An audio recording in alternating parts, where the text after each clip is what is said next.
യഥാർത്ഥ സത്യം എന്ന് പറഞ്ഞു കഴിഞ്ഞാൽ മനുഷ്യൻ അള്ളാഹു സൃഷ്ടിച്ചത് ഖുലിഖൽ ഇൻസാനു ലഈഫൻ എന്നാണ്.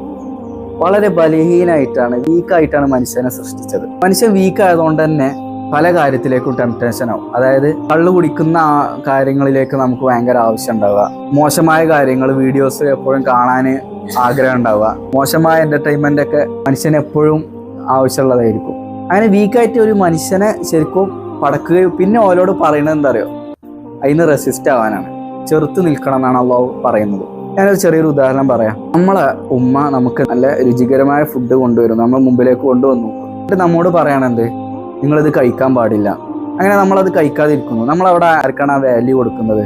നമ്മളെ ഉമ്മാക്കാണ് അല്ലേ? അതേപോലെ തന്നെ അള്ളാഹു നമ്മളെ എന്ത് ചെയ്യുന്നു, വീക്കായിട്ട് പടച്ചിട്ടുണ്ട്. അതുപോലെ നമ്മൾ എന്ത് ചെയ്യണം, അള്ളാഹു സുബ്ഹാനഹു വ തആല പറഞ്ഞതുപോലെ റെസിസ്റ്റ് ആയിട്ട് തന്നെ നിൽക്കണം. അങ്ങനെയുള്ള ആളുകൾക്കാണ് അള്ളാഹു സുബ്ഹാനഹു വ തആല സ്വർഗ്ഗ വാഗ്ദാനം ചെയ്തതും. അങ്ങനെയുള്ള ആളുകളാണ് അള്ളാഹുവിൻ്റെ യഥാർത്ഥ മുത്തഖീങ്ങളായ അടിമകളെന്ന് പറയുന്നതൊക്കെ.